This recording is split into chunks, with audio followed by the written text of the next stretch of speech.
नमस्कार मित्रांनो, गोविंद इबारे तेजोमय एज्युकेशन मध्ये तुमचं पुनश्च एकदा स्वागत करतो. आजची जी आपली सिलेक्शन वाली प्रॅक्टिस सिरीज आहे त्याचा टॉपिकचं नाव आहे कोडिंग डिकोडिंग. ओके, सुरू करूया कोडिंग डिकोडिंगच्या टॉपिकला. आणि हा अगेन बॅच 20 तारखेपासून सुरू होत आहे, 13 तारखेपासून रजिस्ट्रेशन सुरू होत आहे. ओके, चला पहिला क्वेश्चन तुमच्या समोर आहे.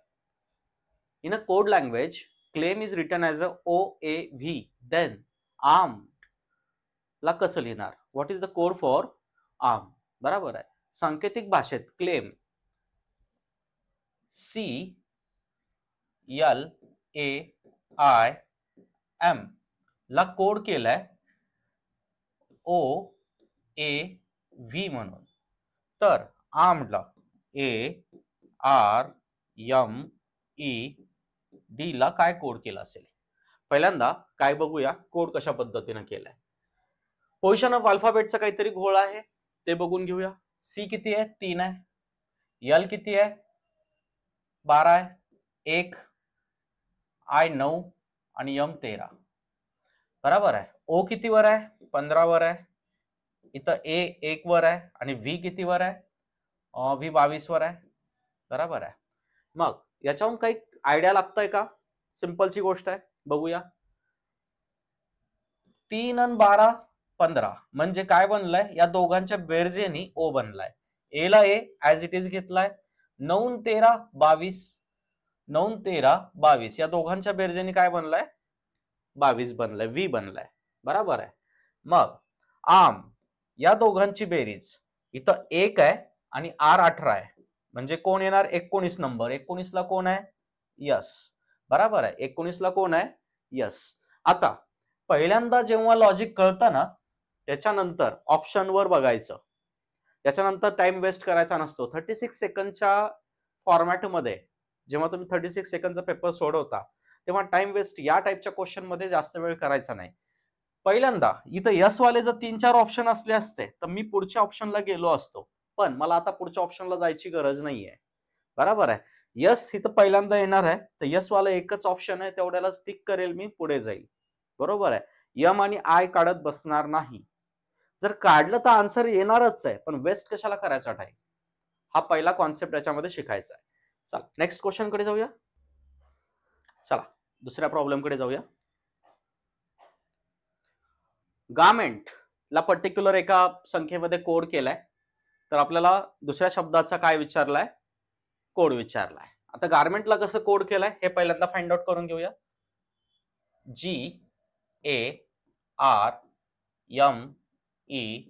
GARMENT 20 26 91 14 91 झालं, हा 42 21 37. बरोबर. असा काहीतरी कोड केलाय. तर मला इथे एक सिंपलचा क्लू दिसतोय, बघूया. जीचा कोड काय आहे? जीचा कोड 7 आहे. 7च्या अपोजिट काय आहे? टी. टी ला कोड काय आहे? 20. म्हणजे मी हा कोड 20 कोणाचा समजू शकतो? जीचा समजू शकतो.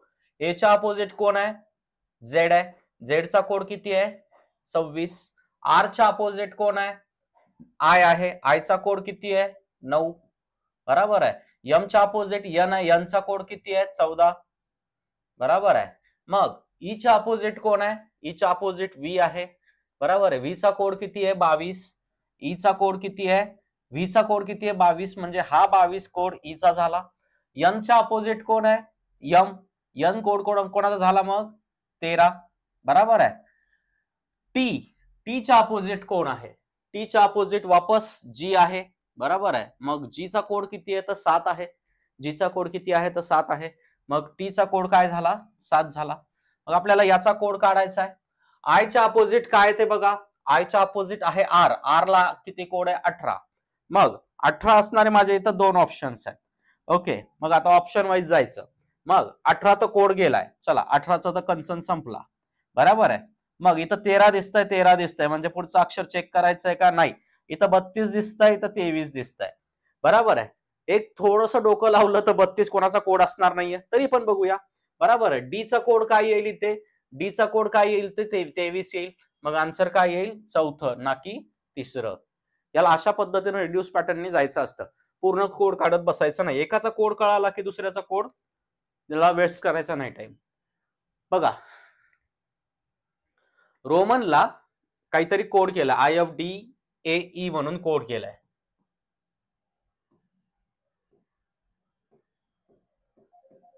रोमनला असं काहीतरी कोड केलाय. ओके, रोमनला असं काहीतरी कोड केलाय, IFDAE म्हणून कोड केलाय. तर वॉटरला काय म्हणून कोड करायचा विचारलाय. एकदा व्यवस्थित बघून घ्या, सॉल्व्ह करण्याचा प्रयत्न करा. व्हिडिओला पॉज करा आणि सॉल्व्ह करण्याचा प्रयत्न करा. चला, आरचा कोड ऑफ अल्फाबेटिकल पोझिशन किती आहे? 18. ओची किती आहे? 15. यम 13. ए 1. यन 14.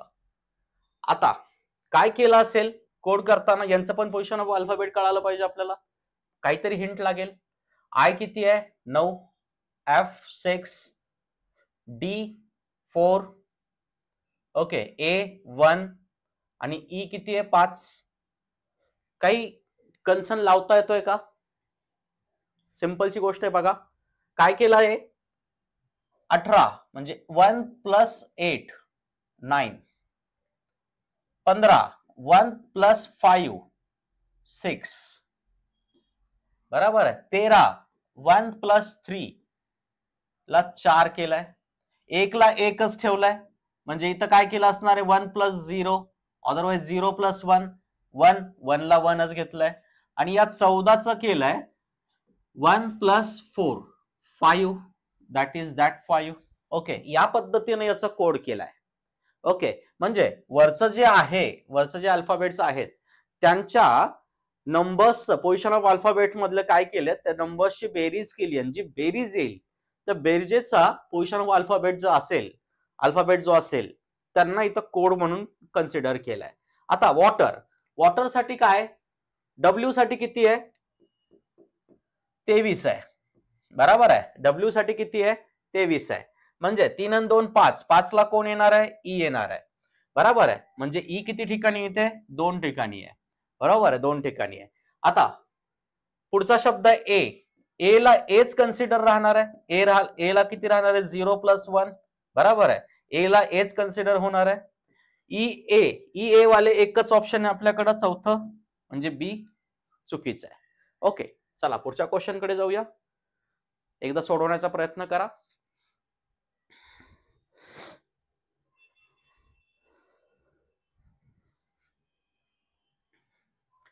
सप्लायला एका नंबर मध्ये कोड केलाय. ओके, तर प्रोडक्टचा कोड विचारलाय. ओके, चला बघूया. SUPPLY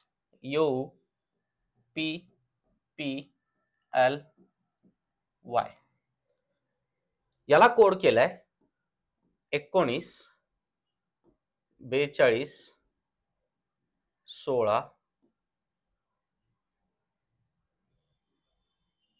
16 12 25 असं काहीतरी कोड केलाय. बरोबर आहे. मग पोझिशन ऑफ अल्फाबेट पहिल्यांदा चेक करणं हे आपलं काम आहे. असल्या टाइप मध्ये काय होत आहे कोडिंग डिकोडिंग मध्ये, सहसा अल्फाबेट असलं तर पोझिशन ऑफ अल्फाबेटचा खूप मोठा त्याच्यामध्ये संबंध असतो. पोझिशन ऑफ अल्फाबेट म्हणजे काय? तर हे बरोबर आहे, जितक्या पोझिशनला आहे ते. यस चं पोझिशन ऑफ अल्फाबेट किती आहे? 19 ला 19 इथं दिसत आहे. आता यू चं किती आहे? 21 ला इथं 42 दिसत आहे. बरोबर आहे. पी चं किती आहे? 16 16 ला 16 दिसत आहे. इथं पण 16च आहे म्हणजे इथं 16 ला 16 दिसत आहे. यल किती आहे? 12 म्हणजे इथं 12 दिसत आहे. आणि वाय किती आहे?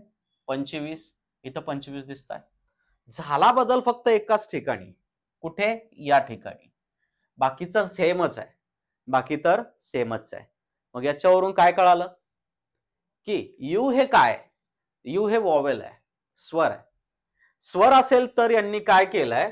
नंबरला into 2 केलाय, बाकी ऍज इट इज ठेवलं. स्वर असेल तर नंबरला इंटू 2 केलं, बाकी कोड ऍज इट इज ठेवला. मग आपल्याला कशाचा काढायचा आहे? प्रोडक्टचा. पीचा कोड किती आहे? 16. बरं, 16 वाले 3 ऑप्शन्स आहेत माझ्याकडे, बरोबर आहे. म्हणजे हे ऑप्शन तर इथं कटलं, बरोबर. त्याच्यानंतर ओ आर साठी कुठला कोड आहे? आर साठी काय आहे? 18 आहे. 16 नंतर 18 असणारे किती ऑप्शन्स आहेत माझ्याकडे? 2 ऑप्शन्स आहे, म्हणजे हे कटलं, बरोबर आहे.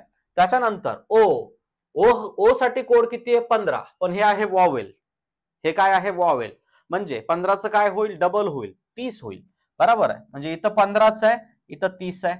म्हणजे हा कोड आहे, हा नाहीये. Correct answer is C.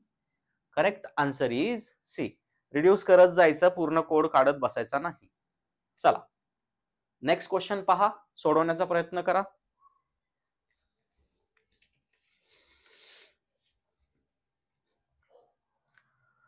अर्थला कुठल्या तरी UIUSBF असं काहीतरी कोड केलाय, बरोबर आहे.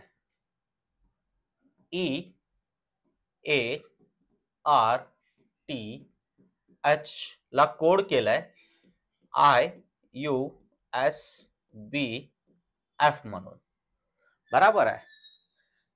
अशा टाईपची कोडिंग ना सहसा खूप रेअरली बघायला भेटते. पण एखादा क्वेश्चन असतो, दिवसभर जरी बसलं आपण तरी या टाईप मध्ये ना सहसा लिंक लागत नाही. प्लस मायनस करून बघितलं, सगळ्याचे कोड पोझिशन ऑफ अल्फाबेट लिहून बघितले तरी काही होत नाही.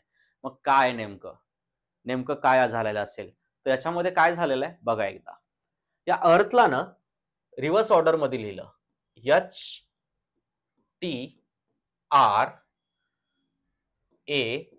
आणि E, आणि रिव्हर्स ऑर्डर मध्ये लिहिलं, काहीच नाही केलंय, रिव्हर्स ऑर्डर मध्ये लिहिलंय, बरोबर आहे. हे अशा पद्धतीनं लिहिलेलं होतं, याला मी अशा पद्धतीनं लिहिलं, बरोबर आहे. आणि प्रत्येकामध्ये काय केलंय? +1 केलाय. HITURSABEF, बरोबर आहे. रिव्हर्स कोडिंग +1 ची, रिव्हर्स कोडिंग +1 पॅटर्न. आता समजून सांगायचा मुद्दा काय माहितीये का?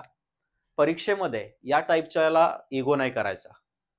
35 सेकंड मध्ये जर सुटत असेल तर सोडवायचं, अदरवाईज सोडून द्यायचं, मागं लागायचं नाही. जेव्हा तुमचा पेपर संपेल, म्हणजे तुम्ही क्वेश्चन सोडून तुमच्याकडे वेळ जर राहिला तर पुन्हा सोडवायला या याच्यावर. पण 35 सेकंड मध्ये जर सुटलं नाही तर सोडवायचा प्रयत्न करू नका. कारण की असे एक्झाम्पल टाकलेच त्या गोष्टीमुळे टाकले जातात की जिथे पोरांनी थोडंसं काय व्हावं, जंबल व्हावं आणि तिथं अडकावं, थोडंसं तुमचा टाइम कन्झ्युम व्हावा, या हिशोबाने टाकलेले असतात, बरोबर आहे. आता आपल्याला कोड करायचा आहे ग्लोबचा, GLOBE. आता याला उलट लिहून घेऊया, EBOLG, EF, बरोबर आहे.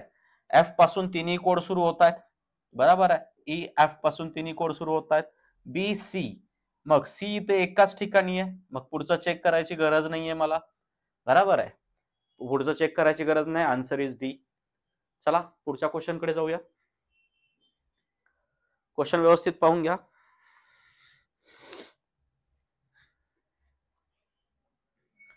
वर्कला कोड केलाय 4 12 9 16 म्हणून, WORK ला कोड केलाय 4 12 9 16 म्हणून, 4 12 9 16 म्हणून कोड केलाय. तर कोड विचारलाय मॅगीचा, बरोबर आहे. W चं पोझिशन ऑफ अल्फाबेट 23, O चं 15, बरोबर आहे. R चं 18, K चं 11, बरोबर आहे. मग याला 4 12 9 16 कसं केलं असेल? काही सेम डिफरन्स दिसतोय का? नाही.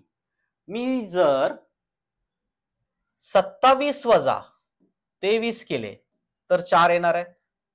27 वजा 15 जर केले तर 12 येणार आहे. 27 वजा 18 केले तर 9 येणार आहे, बरोबर. आणि 27 वजा 11 केले तर 16 येणार आहे. म्हणजे पोझिशन ऑफ अल्फाबेटला 27 मधून पोझिशन ऑफ अल्फाबेट काय केली आहे? मायनस केली आहे. मग आता मला कोड करायचा मॅगीचा. MAGGI. यम चा कोड किती आहे 13, बरोबर आहे. मग 27 वजा 13 दॅट इज 14. ओके, मग 14 वाले दोन आहेत माझ्याकडे. ओके, मग ए चा कोड आहे 1, 27 वजा 1 दॅट इज 26. अगेन 26. जी 7 आहे. 27 मायनस 7 दॅट इज 20, बरोबर आहे. 27 मायनस 7 दॅट इज 20. ओके, म्हणजे माझ्याकडे आता 20 वाला एकच कोड आहे. Answer B is cancel. Correct answer is ए.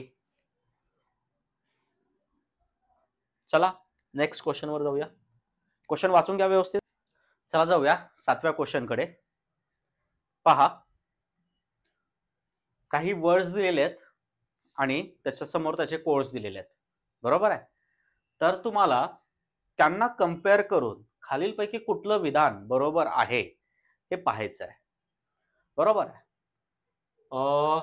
खरे विधान निवडायचं आहे, बरोबर आहे. ट्रू काय निवडायचं आहे, ट्रू स्टेटमेंट कुठलं ते बघायचं आहे. चला बघूया. कॉमन कोडिंगचा पार्ट आहे, बरोबर आहे. पहिल्यांदा काय करणार आपण, मोस्ट कॉमन एलिमेंटचे कोड काय ते फाइंड आउट करून घेणार. हे क्वेश्चन कसे सोडवायचे. आता बघा, याच्यामध्ये सगळ्यामध्ये आर आर आर आर, सगळीकडे आर दिसत आहे. जे सगळ्यात कॉमन आहे त्यांचा पहिल्यांदा कोड फाइंड करून घ्यायचा, कारण की याच्या व्यतिरिक्त दुसरे जर फाइंड केले तर तिथं जंबल होण्याचे चान्सेस भरपूर पद्धतीने असतात, बरोबर आहे. मग कुठला कोड चारही याच्यात दिसतोय, 2 दिसतोय, 2 दिसतोय, 2 दिसतोय, 2 दिसतोय. म्हणजे आर चा कोड काय कन्सिडर करता येईल मला, 2 म्हणून. मग आर चा जर 2 कोड असेल तर कोड ऑफ ए इज 2, म्हणजे हे विधान काय झालं, चुकीचं झालं. कोड ऑफ आर इज 3, हे पण विधान काय झालं, चुकीचं झालं, बरोबर आहे. एकाच कोडनी माझे 2 विधान चुकीचे झाले. खरं ओळखायचे म्हणजे खालच्या 2 पैकी कुठलं तरी बरोबर असणार आहे. आता दुसरं मोस्ट कॉमन कुठलं दिसतंय, ए दिसतंय, ए दिसतंय, ए दिसतंय. म्हणजे या 3 याच्यामध्ये 1 2 आणि 3 याच्यामध्ये कुठले कुठले कॉमन आहेत हे बघायचं आहे, बरोबर आहे. कुठल्या कुठल्या गोष्टी आहेत कॉमन, या गोष्टी आपल्याला चेकआउट करायच्यात. बघा, याच्यात कुठला कुठला कोड कॉमन आहे. मला याच्यात 4 दिसतोय, इथं 4 दिसतोय, इथं नाही दिसायला पाहिजे, बरोबर आहे. मग इथे आणखी कुठला दिसतोय, 5 दिसतोय. ओके, 3 दिसतोय इथं 3 दिसतोय, इथं 3 दिसत नाहीये, इथं 3 दिसतोय. म्हणजे ए चा कोड काय असणार आहे, तर 3 असणार आहे, बरोबर आहे. ए चा कोड काय असणार आहे, 3 असणार आहे. बरं, आणखी काय पाहिजे मला, त्यानंतरचा कॉमन कोड. मला आयनचा कोड काढता येईल का रे, यस. आय आणि एन चा कोड काढता येईल का, आय आणि एन चा कोड काढता येईल, कारण की मला चौथ्या एक्झाम्पल मध्ये आयन दिसतंय. व्ही चा पण कोड काढता येईल, पण पहिल्यांदा आयनचा काढून घेऊया. आयनचा कोड म्हणजे या दोन्ही याच्यामध्ये काहीतरी कॉमन आहेत, 2 नंबर्स कॉमन आहेत. कुठला कशाला असेल ते माहित नाही मला, पण आय आणि एन याचा कोड कॉमन असणार आहे, बरोबर आहे. कुठले कुठले नंबर कॉमन आहेत, 5 दिसतोय, 5 दिसतोय, त्यानंतर 4 दिसतोय, 4 दिसतोय. म्हणजे आय किंवा एन चा कोड 4 किंवा 5 आहे, बरोबर आहे. पण आता आय तिसऱ्या याच्यात पण कॉमन आहे, बरोबर आहे. आय तिसऱ्या याच्यात पण कॉमन आहे, 3 याच्यात आय कॉमन आहे. म्हणजे तिसऱ्या याच्यात जर कोड असेल म्हणजे इथं 4 आहे, इथं 4 आहे आणि इथे पण 4 आहे. मी कन्फर्म सांगू शकतो की आय चा कोड 4 आहे तर एन चा कोड 5 आहे, बरोबर. हे मी कन्फर्मली सांगू शकतो. आता बघा, code of ion is certain, बरोबर आहे. सर्टन आहे का, हो सर्टन आहे. But code of N is not definite. यांचा कोड सांगता येत नाही म्हणतोय तो, यांचा तो कोड सांगता येतोय, कन्फर्म सांगता येतोय, बरोबर आहे. कन्फर्म सांगता येतोय, म्हणजे हे पण विधान कसं आहे, चुकीचं आहे. हे पण विधान कसं आहे, 100% फॉल्स आहे. मग एकच विधान राहिलं. आता त्याला चेक करायची गरज नाहीये, पण काय करूया आपण, काय करूया, चेक करून घेऊया. बरं, काय म्हणतंय, code of व्हीई is definite but individual code of E is uncertain, बरोबर आहे. व्हीई चा कोड काय असणार आहे, व्हीई चा कोड कॉमन एलिमेंट, आता याच्यात आर आणि आय गेलं, आर आर गेलाय, बरोबर आहे. आर सोडून बाकीचं जे आहे ते कॉमनच असणार आहे, बरोबर आहे. व्हीई व्हीई काय दिसतंय कॉमन, 7 दिसतंय, 7 दिसतंय, 8 दिसतंय, 8 दिसतंय. म्हणजे व्हीई चा कोड हा व्ही किंवा ई चा कोड हा 7 किंवा 8 याच्यापैकी काहीतरी असणार आहे. म्हणजे व्ही चा कोड 7 किंवा 8 असणार आहे किंवा ई चा कोड 7 किंवा 8 असणार आहे. आता व्ही ला कम्पेअर करायला दुसरीकडे जागाच नाहीये. म्हणजे मी इथं काय सांगू शकत नाही, कन्फर्म सांगू शकत नाही कोणाचा कोड कुठला आहे तो. म्हणजे code of V is definite, बरोबर आहे. कोड ऑफ व्ही चा सांगू शकतो मी, पण ई चा काय, पर्टिक्युलर ई चा काय हे सांगू शकत नाही. हे 100% खरं आहे. म्हणजे हे 100% ट्रू आहे. बरोबर आहे, 100% ट्रू. त्याला एक वेगळा शब्द वापरतात, नेसेसरीली ट्रू म्हणून. बरोबर आहे, हा पण शब्द लक्षात ठेवा. नेक्स्ट क्वेश्चन कडे जाऊया. कंपॅरिझन कोडिंगचा क्वेश्चन आहे. पालो को म्हणजे आय सीट, पालो टू टीयू म्हणजे सी सीट्स, बरोबर. कारो टू म्हणजे सी स्टँड, बरोबर आहे. आता त्याच्यावरून आपल्याला कोड काढायचा आहे आय स्टँडचा. आय स्टँडचा कोड काढायचा आहे. सिंपलची गोष्ट बघा, एक्झाम्पल फार सोपं आहे, पण ना ऑप्शन जर नीट बघितले तर थोडस ना कन्फ्युजन आहे. या पालो को, बरोबर आहे. इथं पण पालो दिसतंय, इथं पण पालो दिसतंय. मग कॉमन कॉमन काय, सेट सेट, बरोबर आहे. म्हणजे पालोचा कोड काय, सेट, बरोबर आहे. म्हणजे कोचा कोड काय होईल रे, आय, इनडायरेक्टली भेटूनच गेलाय. टीयू चा कोड काय होईल, शी, बरोबर आहे. टीयू चा कोड इथं जर शी आहे, बरोबर आहे. टीयू चा कोड इथं जर शी आहे, तर स्टँडचा कोड काय होईल, कारो.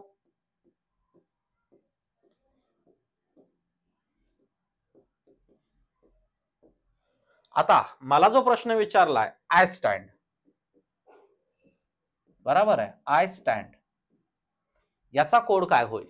आता व्यवस्थित जर पाहिलं तर शेवटचा कोड जो आहे, शेवटचा अक्षर जो आहे त्याचा कोड पहिल्यांदा घेतलेला आहे, बरोबर आहे. म्हणजे आयचा कोड काय, को, बरोबर आहे. स्टँडचा कोड काय, सॉरी, स्टँडचा कोड काय, कारो. म्हणजे इथं पहिला अक्षर काय येणार आहे, कारो येणार आहे, ना की को येणार आहे. बघा, पहिला ऑप्शन इथं को दिलेलं होतं, हे चुकीचं आन्सर आहे. कारो को हे आन्सर बरोबर आहे. इथं काय येईल, को येईल, कारो को.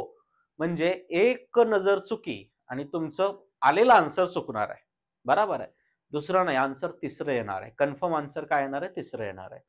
ओके, प्रत्येकडे तेच पॅटर्न फॉलो केलाय. चला जाऊया नेक्स्ट क्वेश्चन वर. क्वेश्चन बघून घ्या एकदा.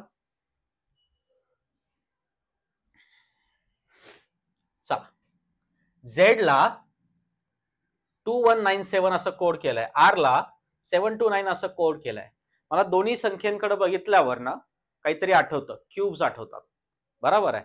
हा कशाचा क्यूब आहे, तर 13 चा क्यूब आहे. हा कशाचा क्यूब आहे, तर 9 चा क्यूब आहे. म्हणजे काय संबंध असेल रे, चला बघूया.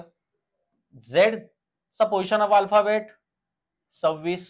मी 26 ला जर डिवाइड बाय 2 केलं तर किती येईल, 13. 13 चा जर क्यूब केला तर किती येईल, 2197, बरोबर आहे. मी आर चा पोझिशन ऑफ अल्फाबेट किती आहे, 18. डिवाइड बाय 2 केलं तर किती येईल, 9. 9 चा क्यूब काय येईल, तर 729, बरोबर आहे, 729, बरोबर आहे. आता जे च विचारलंय, जे चा पोझिशन ऑफ अल्फाबेट किती आहे, 10. डिवाइड बाय 2 केलं तर किती येणार आहे, 5. आणि 5 चा क्यूब किती असतो, 125. आन्सर 125. थोडीशी हिंट दिलेली असते, त्या हिंटला पकडायचं असतं. सो जेव्हा पण तुम्ही या टाइपचे प्रॉब्लेम सोडवाल, थोडंसं अवेअर राहायचं. क्यूब अँड क्यूब रूट पाठ करावे लागतील, स्क्वेअर स्क्वेअर रूट पाठ करावे लागतील, आणि 30 पर्यंत पाढे पण पाठ करावे लागतील. चला, प्रश्न फार सोपा आहे. प्रत्येक परीक्षेत असा काहीतरी असतो आणि आपण एका मिनिटात सोडवतो. एका मिनिटात सोडवायला पण एका मिनिटापेक्षा कमी वेळेत सोडवतो. ते सोडवायला पण पाहिजे. सोपा आहे. कसं आहे, cook is called butler, butler is called manager, manager is called teacher, teacher is called clerk, clerk is called principal. Who will teach in the class. कुकला बटलर म्हणतात, बटलरला मॅनेजर, मॅनेजरला शिक्षक. ओके, शिक्षकाला कारकून आणि कारकुनाला प्राचार्य म्हणलं तर शिकवणार कोण वर्गात, वर्गात कोण शिकवतं, शिक्षक. शिक्षकाला काय म्हणायचं आहे, शिक्षकाला कारकून म्हणायचं आहे. आन्सर काय येईल, कारकून, बरोबर आहे. Who will teach in a class, teacher is called clerk. Answer काय येईल, क्लर्क, बरोबर आहे. कारकून, clerk. Answer is E. Okay, simple question आहे, ट्विस्ट इथं नाहीये. पुढे या. व्यवस्थित प्रश्न वाचा, प्रयत्न करा. ओके. आता if black means pink, pink means blue, blue means white, white means yellow, yellow means red, red means brown, what is the color of, then what is the color of clear sky? Okay. जर काळ्याचा अर्थ गुलाबी, गुलाबीचा अर्थ निळा, निळ्याचा अर्थ पांढरा, पांढऱ्याचा अर्थ पिवळा, पिवळ्याचा अर्थ लाल आणि लालचा अर्थ तपकिरी, मग निरभ्र आकाशाचा रंग काय? निरभ्र आकाशाचा रंग निळा असतो. ओके. मग निळ्याचा अर्थ काय? निळ्याचा अर्थ पांढरा, पण आन्सर मध्ये पांढरा नाहीच आहे. मग काय? बरोबर आहे. जेव्हा पण बघा, हा थोडासा रेअर टाइप आहे, हा मीन्सचा टाइप आहे, चा अर्थ. बरोबर आहे. व्यवस्थित वाचा. जर काळ्याचा अर्थ गुलाबी आहे, म्हणजे जिथं जिथं गुलाबी दिसेल तिथं तिथं काय म्हणायचंय? काळा म्हणायचंय. ओके. गुलाबीचा अर्थ निळा आहे, निळा दिसला की काय म्हणायचं? गुलाबी म्हणायचंय. बरोबर आहे. उलट वापस यायचंय. बरोबर आहे. निळाचा अर्थ पांढरा आहे, बरोबर आहे. म्हणजे जिथं जिथं पांढरा दिसेल तिथं तिथं काय म्हणायचंय? निळा म्हणायचंय. बरोबर आहे. बरोबर. जिथं जिथं पांढरा दिसेल तिथं काय म्हणायचंय? निळं म्हणायचं. उलट यायचंय. म्हणजे निरभ्र आकाशाचा रंग काय? निळा. निळ्याला काय म्हणणार तुम्ही इथे? गुलाबी. बरोबर आहे. मग अर्थ काय? याचा आन्सर काय? तर गुलाबी. यापैकी नाही. मीन्स किंवा चा अर्थ जेव्हा क्वेश्चन मध्ये असेल ना, तर तेव्हा तुम्ही प्रिव्हियस वालं जे असेल ते घ्यायचं आहे, नेक्स्ट वालं नाही. बाकी सगळ्या एक्झाम्पल मध्ये नेक्स्ट वालंच घेतो आपण, पण या एक्झाम्पलला थोडस आपण काय करायचंय? बघून घ्यायचंय की नेक्स्ट वाला आला नाही पाहिजे, प्रिव्हियस वालंच आलं पाहिजे. ओके. चला नेक्स्ट एक्झाम्पल कडे जाऊया.